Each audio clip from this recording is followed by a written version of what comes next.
Life's best moments are best captured by photography and video.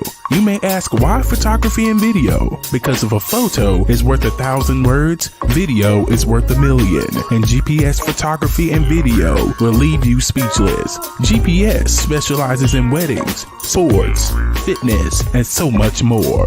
Book your next shoot today at 910-257-0526 or gpsphotoandvideo.com.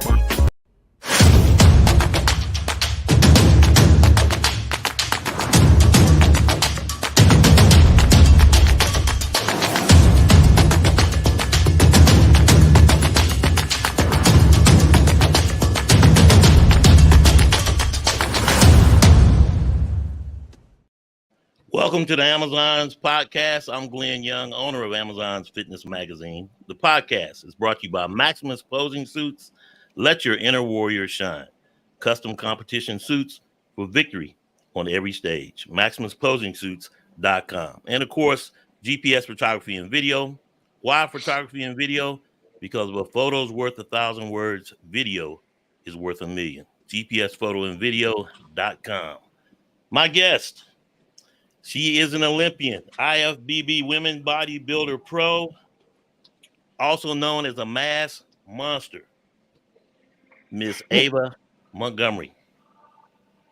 How are you? Hello. I'm good. How are you? Joining me. I really appreciate you for having me. Good. So you are in Spokane, Washington, right? Yes. Okay. How far is that Pacific from Fort Northwest. Okay. Yeah. So before we jump into it, you've been competing, I believe now, 11 years? You got your pro card in 2017?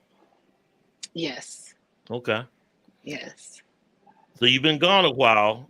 And so the show, or the season, I should say, is opened up with the O Dynasty last week. What did you think of that? Well, I think that's a really wonderful opportunity for women, with all of the controversy going on, for women's bodybuilding and stuff, pulling out of shows and just not really having many options, for us to compete. And so you lost the point system, and now it's like you win, you're in, but I believe there's only like 10 shows. 3 on the West Coast with the Rising Phoenix, just hit the O Dynasty, and then you got Anaheim. And then, of course, New York, Pittsburgh, or not Pittsburgh, wish it was Pittsburgh, New York, Chicago, Atlanta, and Tampa are the ones in state. But then you got the ones that are overseas, and then, of course, in Canada. So when you look at it and how the show was run, it was really well. First time it was being put on by active promoters, meaning that they're promoters that are actually actively competing. So it's really like putting a bounty on top of their heads, because the very person that goes into their show and wins it could be someone that would challenge for their title. So that's always interesting, and it brings on a different dynamic because they're doing it while they're actively competing. So it's not a thing where I'm retired and here you go. So I thought that was different as well. When you look at the women's bodybuilders, it's a little bit different from the Rising Phoenix. Yeah. So the Rising Phoenix, that's coming up in August. And you got that Van Allen show that's coming up. What are your plans, or have you made any for 2024? My plans, well, I mean, it's a little difficult because I've had a lot of stuff going on in my personal life. Right before I competed in the Olympia, my father passed away. And this kind of like that was rough, Yeah. And then had a lot of life changes, and then I ended up in the hospital and was diagnosed with ulcerative colitis. Man. Right now it's and another thing too is pseudotumor cerebrae, and so all of that is from what they're saying is gaining a lot of weight really fast. So I'm just trying to figure that out, get that, But the prognosis is nice positive? and mellow. Yes. Okay, that's Yes. good. That's the main thing. Yes. I should be. Yeah, I'm just getting better and better and better. So I'm not pushing it. I'm just listening to my body and letting it do its thing and getting lots of rest and recovery. I'm still working and Mhm. I still train and do cardio and I was eat, going to ask you, have you been able to get into the gym? Yes, I live in the gym. Yeah, but I mean, with your And I prognosis and just everything, how much is that a hamper? hmm the prognosis. Mm-hmm. Well, it's difficult in the way of not being able to eat. Mm. So, yeah, yeah, Okay. and that is vital to bodybuilding, as Oh we all yes. know. Yeah. Yeah, So you got yeah. to eat So to grow. just taking it easy. Yep, taking it easy. I just got off of a 4-week break and just kind of coming back slow in the gym and I was thinking about doing something in September. There's a Mm-hmm. couple shows in September, Okay. or just rolling into 2025 ready. So you're really not at the decision point yet, but just going to see how you feel come late summer. Mm-hmm. Okay. Yes. But I mean, there's Well, the Tampa within out there, but that's August, there is. Yeah. Yeah, I And do love Florida. yeah. And what makes those East Coast shows so huge is, well, every show is huge as it progresses in the season. But then when you hit New York Pro, Chicago, Atlanta, and then Tampa, those shows are huge Yeah, and huge opportunity because I mean, now you get down to the last opportunities to qualify. right. Well, and I kind of feel like if I was to do a fresh year next year, I could potentially hit those in that same order. Gotcha. So you always been women's bodybuilding, or did you come in as figure? Yeah, I started figure and then physique and then bodybuilding. I was pretty big, and the coach I had at the time said, you're not women's physique, you're bodybuilding." And I kind of was like, oh man, my dreams were crushed for a second, and then I was like, wait a second, this could be really good, Yeah. so What were the reasons that you didn't want to do women's bodybuilding? uh, just because of that stigma. The stigma and the stereotype, yeah, yeah. Uh-huh. And I didn't want to be boxed into that, but yeah, I surrendered and kind of embraced it, and it's been wonderful. And you took off from there, yeah. And at the end of the Yeah, day, you got to do what makes you happy. So, exactly, and it's kind of a newfound discovery for me because I've been so disciplined in hmm my life, and so that's nice, kind of just figuring out what that looks like as far as being happy. What does Eva want? all right. Because at the end of the day, you're what matters. Forget what everybody else is saying. And that's the same thing. Right. The premise of the magazine. Everybody's saying, "Well, no one wants to see that. They look like a man," but it's just not true. What I found. I mean, in 2 years, Well, in May. Go ahead. I mean, it kind of hurts my feelings when people talk like that, you know, Yeah. because it's just stereotype, and it's snappy judgment, and and I used to take it very personally, like, oh my God, they don't even know who I am or what I'm about. How could they say, hmm like I'm a man and stuff? Because Exactly. I'm a very gentle creature, by nature, and I did this for protection, hmm you know, so I can defend myself, and it wasn't because I wanted to look like a man. Right. So I Well, a lot of think there's people just don't know and they haven't done their research, and that's the purpose of the magazine. I want to yeah. prove them wrong. You Well, I mentioned, appreciate you doing that. oh, certainly, I enjoy it, and then not that I would say that I had the same plight as women bodybuilders, but I get it too. Why are you even taking photos of that? You know, uh, Mhm. it certainly hasn't hurt other parts of my business because I do regular photography, school, weddings, events, things like that. But at the end of the day, I mean, you know, what's your point? How can you explain it? Because I'll come back with them with the same question. What makes you say that? And you don't even know anything about the industry. And then I always get that one girl out there say, "Well, I could do bikini." No, you kidding? No, you couldn't, because you Mm-mm. don't. You just assume that, oh, that's easy. I can do. No, it's not, because a lot goes into that as well. And I just sort of crack at them and look at them and say, "Well, have you even tried to do a show? Have you ever even gone to a gym? Who have you talked to?" Because trust me, once you talk to them and you understand the whole process, you're gonna feel very differently. So, of course, at the end of the day, I just like, hey, Yeah, bump them. I could care less. You mentioned that, and exactly. the thing about Amazon's is, it's not just the features or the physique, but it comes out of the mindset and something that they survive. They're warriors, and whether it was Mm. something that involved their diet, or as you said, and you started to talk about it, out of self defense. Can you tell me a little bit about that story and how you end up being in the gym to protect yourself? What happened? Well, I grew up pretty rough. I didn't have your typical upbringing. I didn't have parents. I grew up on the street, and I got Mm, into a lot of fights, and I lived in homeless shelters with my baby.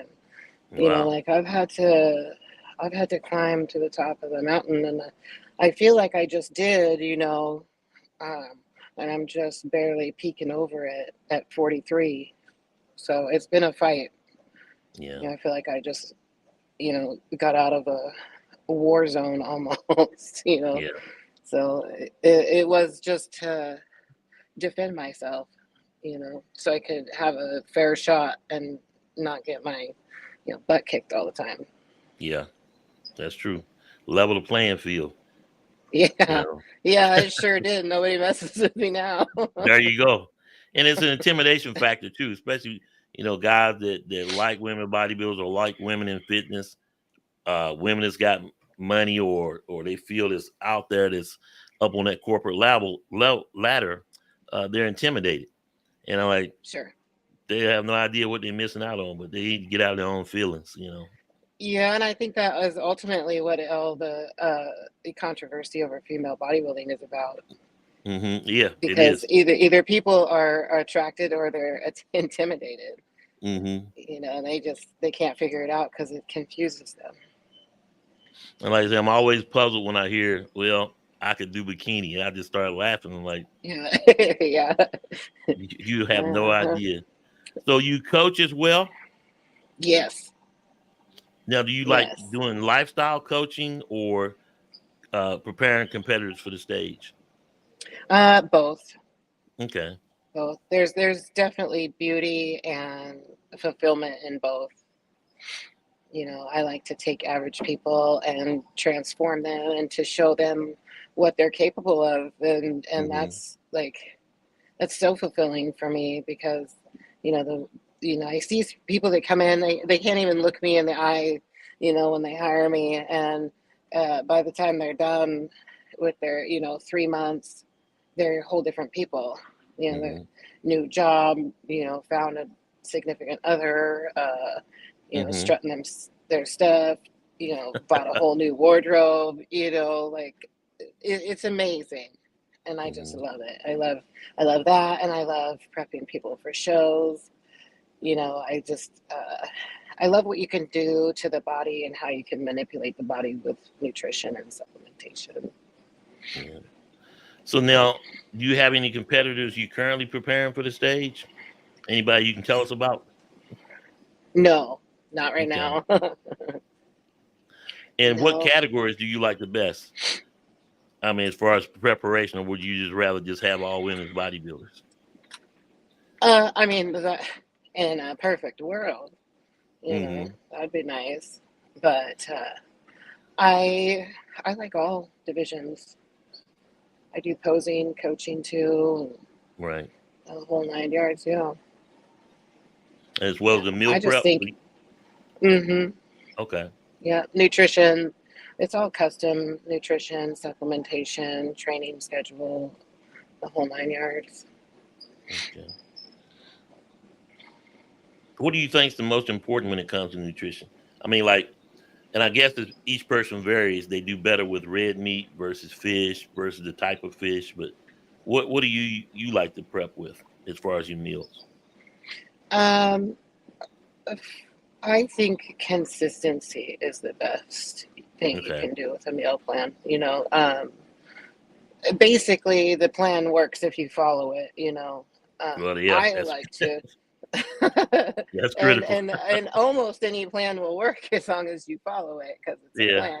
plan. So I like to work with multiple different sources of protein and carbs and fats and fats. I like to do like mostly animal fat if I could, Okay. some oils maybe, but I don't believe in completely cutting out one entire food group. I believe in keeping all the food groups in because they all work synergistically together for a purpose. Right. Talk to me about, okay, so you had a competitor, and well, even yourself, uh, you're in Washington, way out there, and then you fly to the East Coast um, to do a show. Have you had Yeah. problems or had issues like holding water or trying to get rid of water? Do you purposely arrive to the show early, for example? Definitely. Yeah, because I do. And the older I get, the more I notice it. Hmm. So I do So like to is I the like to thing come just getting early. your legs up? Like, well, if the show's on Friday, you're trying to arrive no later than Tuesday, as an example? Yes. Yes. Maybe Wednesday is Okay, stretching it. But yeah, literally the only thing you should be doing is laying in bed eating got you. at that point. Yeah. Now, when it comes Not to walking photo shoot, around, go ahead, walk around. not making friends. You're not there to make friends. Yeah, You're there to, win the show. yeah. Well, it's all business at that point, you know. Hmm. Talk to me about photo shoots. Some competitors have told me that they only want to shoot when they're shredded, or they won't do any shoot later than 2 weeks out from a show, or maybe a week after the show, but nothing doing peak Yeah. week. What do you think? Yeah, What do you definitely what do you not. do? Mm-mm.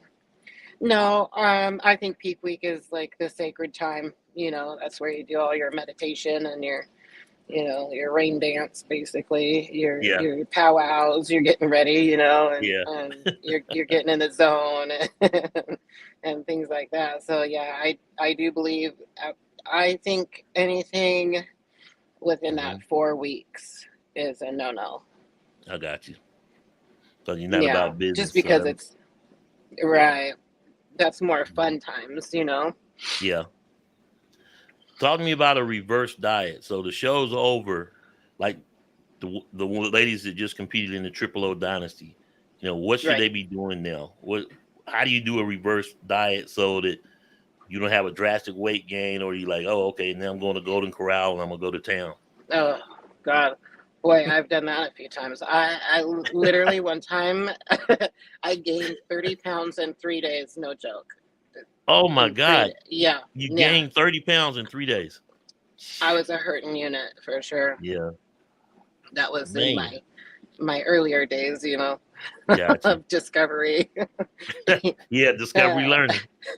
yeah, yeah. So I mean, I would just say the easiest way you can do that, reverse dieting, is go back to what you were doing 4 weeks out. Okay, okay. Hmm. Now you've done that show. You're doing a reverse diet. So what if you're getting ready to do, like, for example, Pittsburgh, the Pittsburgh Pro, and you got a women's physique that just competed in the Triple O Dynasty, and she said, you know what, I need to get into the Pittsburgh Pro. So they're basically their prep is ongoing, even though that show is like Hmm. 3 weeks away. What goes on during that time period? Well, you would probably have a couple days where you can be a little bit more lax, and Hmm. you party a little bit for the day of or the next day, and then it's back to the grindstone. Yeah. And then, of course, now, you win, you in, and everybody's chasing that prep and everybody's chasing the qualification. How many Yeah. shows do you think is too many? It's been 2 shows. They got a second, they got a third, but they really want to be on the Olympia stage. What is a pitch count? What is it to the point where, you know what, I'm calling it. That's it. Oh boy. Well, I don't know. If you can't get it by number 2, then you really gotta, talk to yourself and figure out what's important. Right. Is it your health? Or is it getting on the Olympia stage? Because you push it out any more than that, you could be, really risking some things health wise. Yeah. And a lot of the times it happens, a competitor has gone all season to qualify. They get the qualification, and then you hear the horror story. They get to the Olympia, they hit the wall, or they'll pull out because the statement that always comes up is, my body just wasn't responding. Yeah. I mean, first of all, you have to have a good support system too. You have to have things in place where you have the same routine every single day. Yeah. If you're traveling, or if that's not the case, then it's going to be really difficult to be able to fulfill those goals, because it's at that point you've reached such a you're so high up there in the sport that it really calls for a lot of perfection at that point. Yeah, it does. And it really does. It's such a big step between the amateur to pro, to your first pro win, to the Olympia stage. And people that a lot of times they be like, well, they can go do this and go do that. But if you've never gone to a show, I would challenge anybody, first go to an amateur show, then go to a pro show. And then if you ever get the opportunity to go to the Arnold's or go to the Olympia, go to that, and then you'll see what I'm talking about, because it's literally night and day. Oh man, yeah, it's quite interesting, the difference of caliber too. When you go, you're like, okay, I get it now. Yeah. Yeah, when I competed, I had never been to a show before. Oh wow! So you started competing, you hadn't been to a show? Never, no. Wow, tell me about that. Yeah, so I didn't know what I was doing. I had no idea, and it was all just figure it out on my own at that point. Yeah. I had a coach, but he didn't show up. So. Oh wow. Yeah. Well, you had a bad first show all the way around. It was actually it was pretty cool, because I think the ignorance is bliss kind of thing kicked in. And I just had fun. Gotcha. Yeah. So another big topic I wanted to talk about is recruiting. We always talk about women's physique, women's bodybuilding, and figure. Those that I call them the shade divisions of the 6 divisions overall. Most recently would be figure, but the initial one is women's bodybuilding and everything that we just talked about. But ladies that are in competition prep, and a lot of things, judges' feedback is so important. Number one, but you as a women's physique or figure, you get told, say, hey, you need to move up.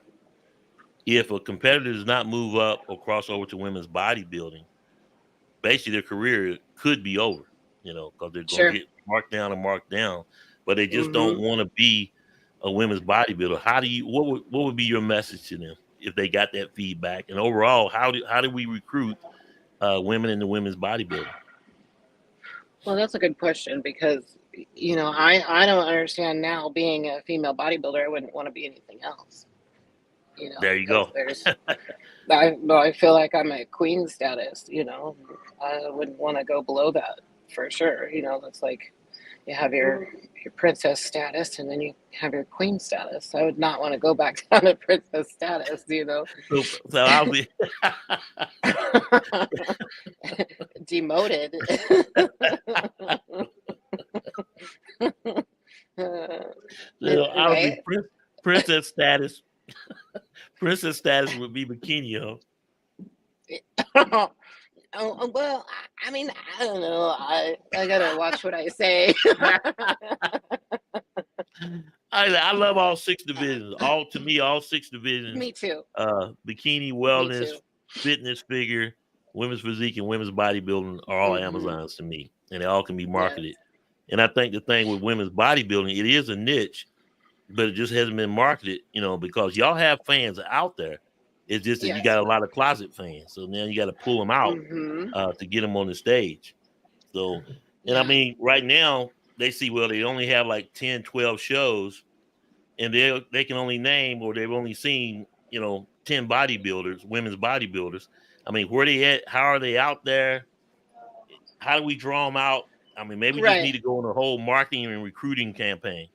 We do, and that's the thing too. And if I know anything, it's business. And if you want something to work, you're gonna make it work. It's just gonna work. There's no question about it. So taking it out of the Olympia for 4 years certainly didn't help that at all. Yeah. Nobody's been advocating for us. Nobody's been, I mean, there is a few, but I mean, where's everybody at? These people that do are, lone soldiers out here trying to rep us, and it's not going to work because there's not enough manpower, True. So I think if we did have somebody to really push it, we could make the division a lot of money. Yeah. And of course, you've got to support each other too. That's something Exactly. Really come around, like, it really support is. each other, yeah. I really try to, because it's hard. This sport is hard. Life is hard. Being a woman is hard. Just anything in general is hard. And there's no reason to have any, ill feelings towards anyone, especially if they're trying to fight the good fight like you, Yeah. And I believe that we got to empower each other and stick up for each other and really, show some grace and some class and just be supportive. Yeah. And a lot of it to me is like, I contribute obviously to a lot of other fitness magazines and whatnot. And then I looked at the different photographers, what they were shooting. And largely, it's bikini, you can say now wellness. But when they get to the big divisions, the figure, even fitness, they sort of shy away. I mean, you basically can name a few photographers that's out there actively shooting the shade categories: figure, women's physique, and women's bodybuilding. And so, I challenge anyone to contribute. Don't send me a bunch of bikinis. I can get bikinis all day. But if you're out there where they are, take the photos and get them into me. Yeah, definitely. I mean, they are the mass population of the sport for sure. And what gets me is like all the shows for women bodybuilders until they come in to Atlanta and Chicago and even New York are on the far perimeters. There was Omaha and then Arizona, and I'm like, Shreveport, Louisiana. I'm like, man, gee, yeah, a lot of fans can't get there, and then the fans that are there need to come out and support them. But I'm like, man, bring it in a little closer to North Carolina for me, and I'll be good.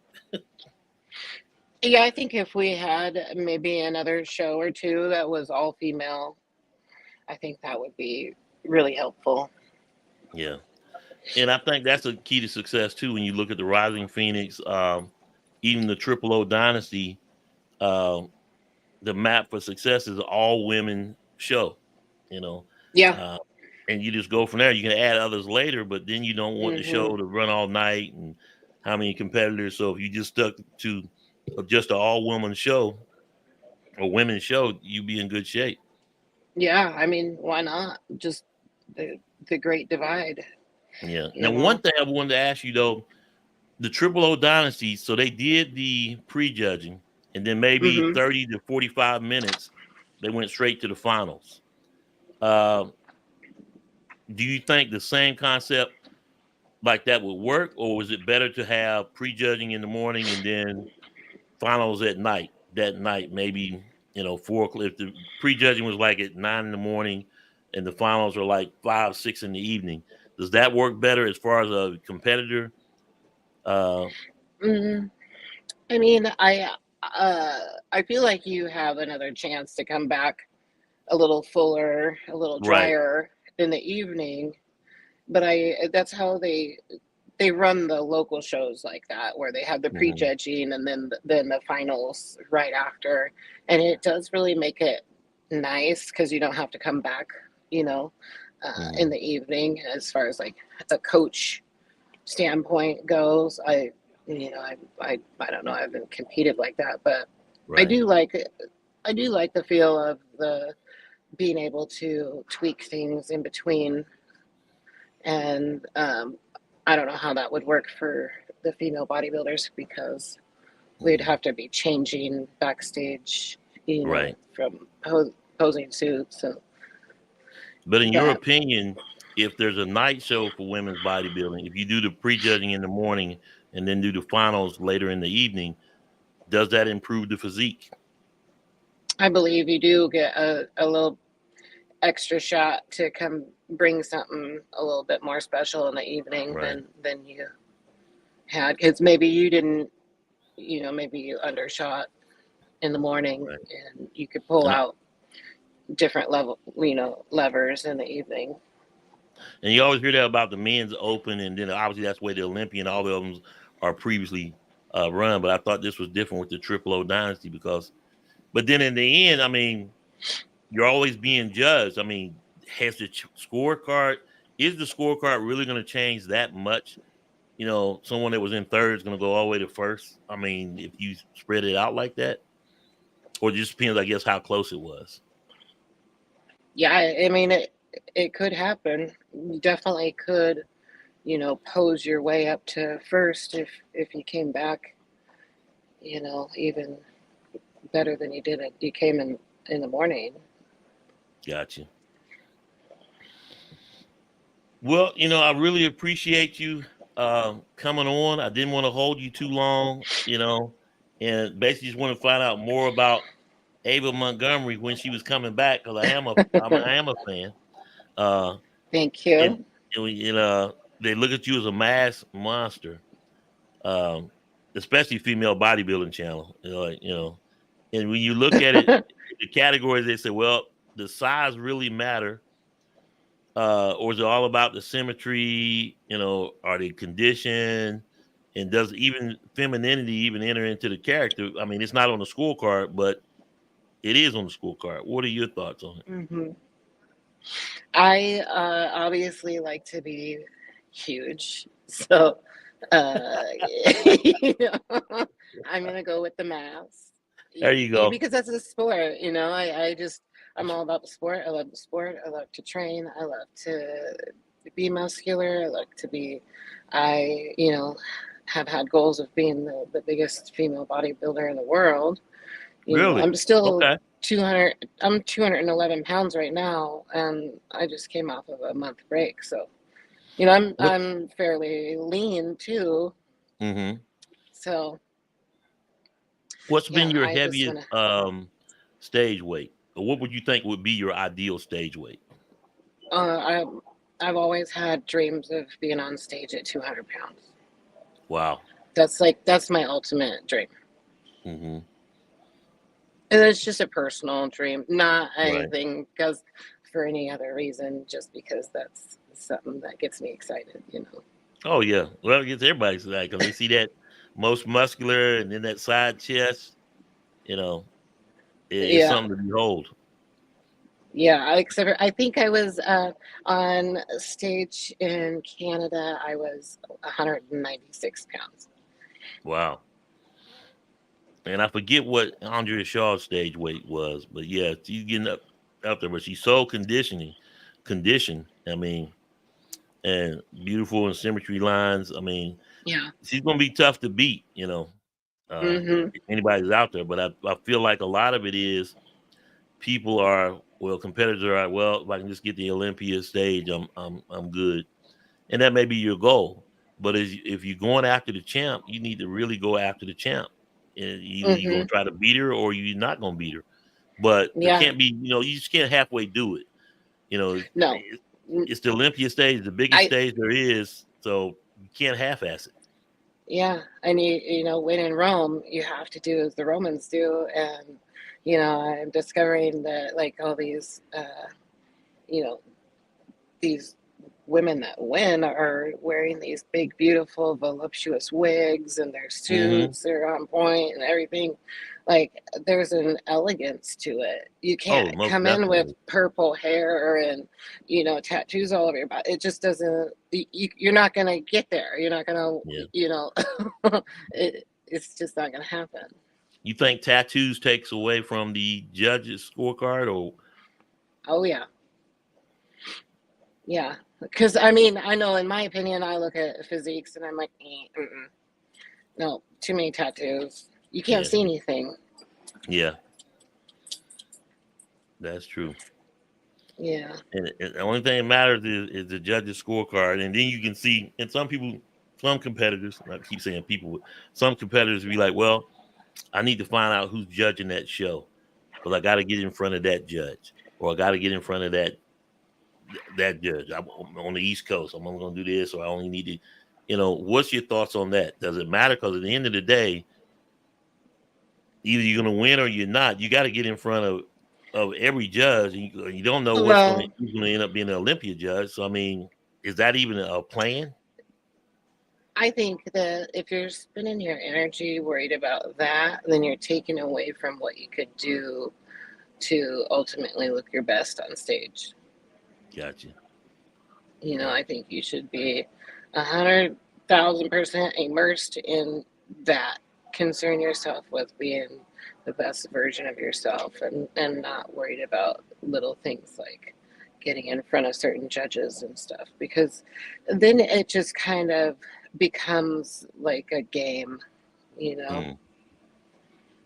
where it's a strategy game, and not because you've put the amount of work in. I don't know. I just have never been.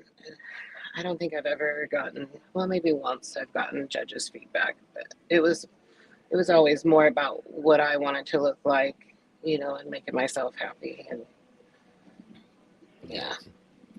Well, one last question. And we talked about size matters, but let's talk about height. There are a couple of girls out there that do women's bodybuilding. Christy Naylor, and there's a girl also in Florida, and they're both bodybuilder pros. They're over 6 foot. Oh wow. Arnold was 6'2", they're 6'1". So you get a women's bodybuilder that's 6'1", and everything's proportioned in symmetry. I try to liken it to like Arnold Schwarzenegger and Frank Columbo.